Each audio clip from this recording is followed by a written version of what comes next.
সুখী হ'বৰ বাবে কেতিয়াবা কিছুমান সম্পৰ্ক ত্যাগ কৰিব লাগে। কিছুমান আঘাত এনেকুৱা হয় যে জীৱনটোৱে স্তব্ধ হৈ যায়। আমি যিসকলক মূৰত তুলি লৈ ঘূৰি ফুৰোঁ তেওঁলোকে ভাবে আৰু কদাপি মূৰৰ পৰা নমাব নোৱাৰে। মায়াজালত বন্দী কৰি গোলাম কৰি পেলাইছোঁ। কিছুমান সময়ত সকলো কথা নজানোতেই উত্তম, কাৰণ সকলো কথা জানিলে মনত বহুত কষ্ট অনুভৱ হয়। তেতিয়া আটাইতকৈ বেছি কষ্ট অনুভৱ হয় যেতিয়া সম্পূৰ্ণ কথা নেজানি আনৰ ফুচলনিত ভুল বুজি সম্পৰ্ক ছেদ কৰে।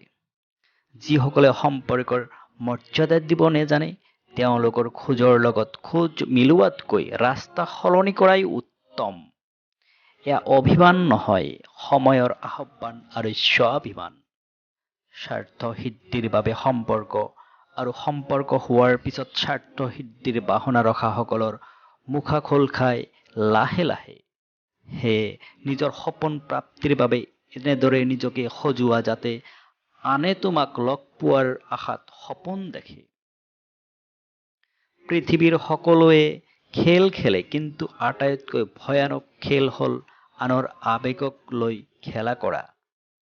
জীৱনলৈ যিমানেই কষ্টৰ দিন নাহক কিয় লাহে লাহে পাৰ হৈ যায়, কিন্তু কষ্টৰ দিনত সুযোগৰ সন্ধান কৰা সকলৰ কথা চিৰদিন কলিজাত চিহ্ন হৈ ৰৈ যায়। পৃথিৱীত মানুহেই মানুহ, কিন্তু আপোন বুলিবলৈ মানুহেই নাই। যেনেদৰে ৰেলৱে ষ্টেচনত হেজাৰ মানুহ থাকিলেও আপোন বুলিবলৈ কোনেও নেথাকে। সময়ে আমাক কেতিয়াও দুখ নিদিয়ে। দুখ লাগে তেতিয়া যেতিয়া বিপদৰ সময়ত আপোন মানুহে খুব ভাল অভিনয় কৰিবলৈ সক্ষম হয়। ঘড়ীত সময় চাই দিয়া মানুহ সকলোতে পোৱা যায়, কিন্তু সময়ত কামত অহা মানুহে পোৱা নাযায়। আনক যিমান সুযোগ ও সুবিধা দিয়া হয় সিমান কষ্ট দিয়াৰ ৰাস্তা খুলি দিয়া হয়। যিজনে আনক বুজি পায় আৰু বুজাব পাৰে তেওঁৱেই আপোন হয়। জীৱনত কাৰোবাক হেৰুৱাবলৈ ভয় নকৰিবা, বৰং ভয় কৰিবা এই কথাত যে আনক সুখী কৰি নিজে যেন হেৰাই নেযাওঁ।